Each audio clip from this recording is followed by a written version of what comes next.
Hello students, present tense के आखिरी जो ब्रांच है वो है प्रेजेंट परफेक्ट कंटिन्यूअस। आज हम उसकी चर्चा करेंगे। दो एग्जाम्पल पहले लिखा गया है, I have been learning music, और दूसरा है she has been learning music for a year, या सिंस भी लग सकता है।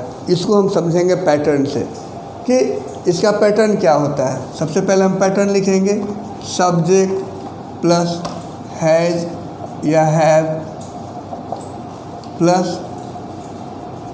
Been plus verb one plus ING plus object full stop. अब इसके बारे में जान लें कि प्रेजेंट परफेक्ट कंटिन्यूअस टेंस होता क्या है, कब इसका हम प्रयोग करते हैं। तो जब कोई बीते हुए समय में कोई कार्य शुरू होता है, ठीक है, लेकिन निश्चित या अनिश्चित काल से वो लगातार चलते आते रहने की वर्तमान में भी सूचना मिले, तो उसको हम कहते हैं प्रेजेंट परफेक्ट कंटिन्यूअस टेंस।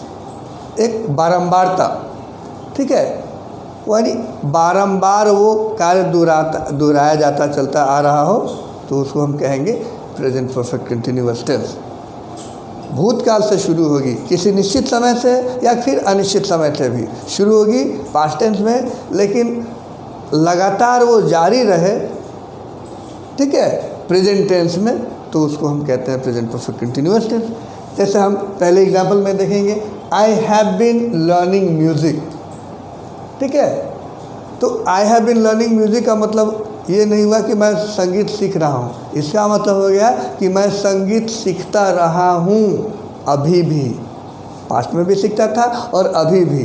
दूसरा है she has been learning music, अब यहाँ से ये बढ़ गया, ठीक है। जब समय की चर्चा हो जाए, अगर समय की चर्चा निश्चित नहीं दी गई है, केवल कंटिन्यूटी की बात हो, तो यहीं ख़त्म कर देंगे, यहाँ तक आ जाएगा। और अगर समय की चर्चा कर दी गई हो तो ये दो आएगा, तो या तो सिंस आएगा और नहीं तो फॉर आएगा, और तब टाइम की चर्चा कर देंगे, ये ऐड करेंगे, ठीक है। जैसे she has been learning music for a year, या सिंस 2000, ऐसे भी कर सकते हैं, सिंस 1999, ये निश्चित समय हो गया, या सिंस जनवरी निश्चित समय हो गया, लेकिन फॉर 1 ईयर ये अनिश्चित समय हो गया, तो इसके लिए हम फॉर का इस्तेमाल करेंगे, ठीक है। तो एक कंटिन्यूटी इसमें दर्शाया जा रहा है। अब अगर टाइम निश्चित हो तो हम सिंस का प्रयोग करेंगे, जैसे since a month, since last month, last month, day, year 1999, ठीक है, नाइट, कुछ भी एक निश्चित समय, या 1 o'clock, ये भी एक निश्चित समय है, यानी 1 o'clock कहने का मतलब कि आज, ठीक। तो जब पॉइंट ऑफ टाइम हो, ये सिंस का मतलब यूज़ होता है पॉइंट ऑफ टाइम में। फॉर कब यूज़ होगा? पीरियड ऑफ टाइम, यानी अनिश्चित समय। जैसे हो जाएगा ए मंथ, 2 years,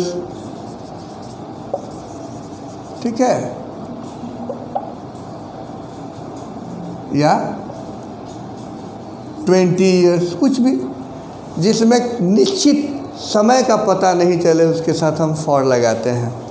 तो ये सिंस एंड फॉर इसकी बारीकी से इस्तेमाल की जाएगी, और बाकी यही है, कंटिन्यूटी का दर्शाएगा। थोड़ा सा अंतर है प्रेजेंट कंटिन्यूअस और प्रेजेंट परफेक्ट कंटिन्यूअस में। अगर निश्चित टाइम दिया हुआ है तो उसको समझने में बिल्कुल आसानी होगी, और अनिश्चित समय है तो उसमें कंटिन्यूटी का बोध होगा, तभी वो कंटिन्यूअस से परफेक्ट कंटिन्यूअस होगा, ठीक है। अब अगले वीडियो में हम चर्चा करेंगे पास्ट टेंस की डिटेल में, उनके 4 ब्रांचेज भी हैं और उसको हम डिटेल में जानेंगे। तब तक के लिए आप सब्सक्राइब करते रहिए, देखते रहिए। Thank you.